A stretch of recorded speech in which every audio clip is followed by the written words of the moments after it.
ayes to the right, 242. The noes to the left, 391.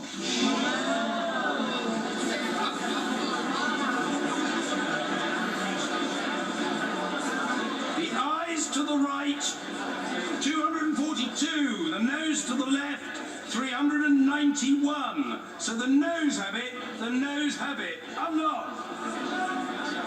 So there we have it, 391 votes to 242. Theresa May has lost her Brexit vote for the second time now, and that is the result we've just heard and seen there in the House of Commons. As predicted, Theresa May has lost. Of course, the scale of that loss is significant, but the fact is she has indeed lost for the second time. Well, to discuss the result, I'm now joined by Brexit Party MEP for Wales. It is Nathan Gill. Nathan, evening to you. Well, as predicted, Theresa May has lost. What do you make of that? 391 to 242.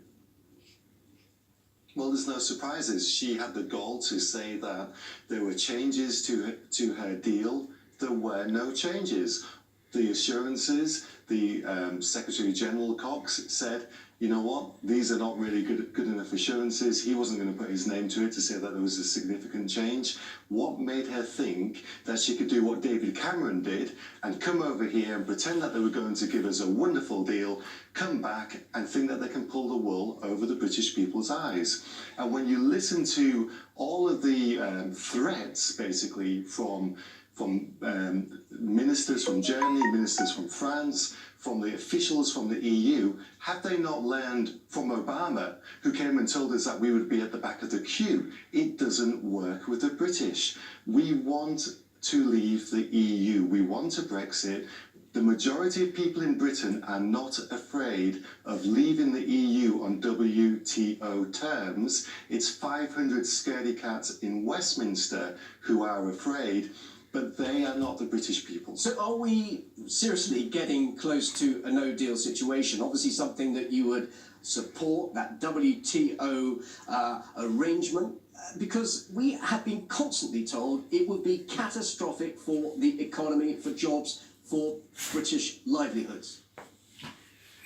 Of course, and we were told that by the same people who told us that if we voted for Brexit, it would be catastrophic, and it wasn't. And in fact, we see Italy going into recession, we see Germany on the brink of recession, and guess what? Britain isn't in recession because Britain voted for Brexit. We believe in our own people, and yes, we are closer to a WTO Brexit, but I'm afraid that we have to persuade the parliamentarians of that. Well, Nathan, of course, Nathan, we may not, of course, because here we have pressure with an idea of an extension to Article 50 and indeed a referendum. So people are worried that Brexit won't happen at all. Let's hear what Theresa May has to say right now in response to the result. It will cover our approach to tariffs and to the Northern Ireland border, among other matters. If the House votes to leave without a deal on the 29th of March, it will be the policy of the government to implement that decision. If the House declines to approve leaving without a deal on the 29th of March, the government will, following that vote, bring forward a motion on Thursday on whether Parliament wants to seek an extension to Article 50. If the House votes for an extension, the government will seek to agree that extension with the EU and bring forward the necessary legislation to change the exit date commensurate with that extension. But let me be clear. Voting against leaving without a deal and for an extension does not solve the problems we face.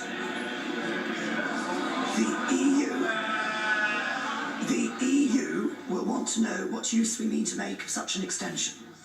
And this House will have to answer that question. Does it wish to revoke Article 50? No. Does it want to hold a second referendum? No.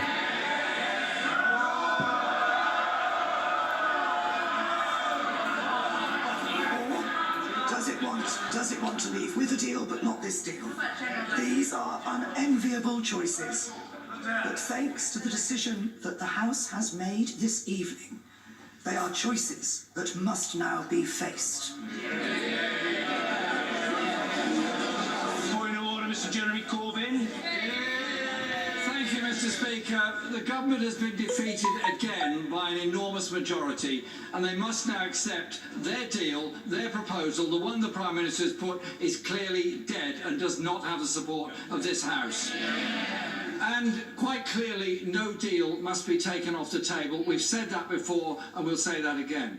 But it does mean the House has got to come together with a proposal that could be negotiated. The Labour Party has put that proposal, and we will put that proposal again, because the dangers of what the Prime Minister is proposing are basically that she carries on threatening us all with the danger of no deal, the danger of that, knowing full well the damage that will do to the British economy. This party will put forward our proposals again, which are about a negotiated customs union, access to the market and protection of rights. Those are the ones we'll put forward. We believe there may well be a majority for them, but there will also be the potential of negotiating them. The Prime Minister has run down the clock, and the clock has been run out on her. Maybe it's time instead we had a general election and the people could choose who their government should be. UKIP. Point of order, Mr. Ian Blackford. Thank you, Mr. Speaker. This is a humiliating defeat for the government this evening, and this deal should not come back in any way, shape, form again. Mr. Speaker, people will once again be looking on at this Parliament and at this government in despair. The next few days are the opportunity finally to take some essential steps. Tomorrow, we have the opportunity to vote to block any attempt to leave the EU without a deal. And the Prime Minister must act as Prime Minister, not as the Tory party leader, and bring her party into line. Stop the UK being dragged off a cliff and vote against a no-deal Brexit. As Prime Minister, it is the duty of the government to act in all our national interests, and that means ruling out no deal. And then we in the Scottish National Party will be prepared to engage in discussion with the government on securing an extension to Article 50 that is long enough to enable the issue to be put back to the people. This afternoon, the First Minister of Scotland told the Prime Minister that in the event that the deal was voted down again, we would engage constructively on sensible proposals. These proposals must include another EU referendum. No. Mr. Speaker, can you advise on what options are open to the House to bring these proposals forward swiftly in the interests of time? We have a responsibility to end the uncertainty for all our constituents and all our businesses. Right honourable gentleman for his point of order, which I think was probably directed at a wider audience, but insofar as the right honourable gentleman asks me for advice, what I would say to him is I think that these matters can be explored in debate almost imminently. The Prime Minister has kindly announced what is to follow, and that will be elaborated upon by the Leader of the House in the supplementary or emergency business statement.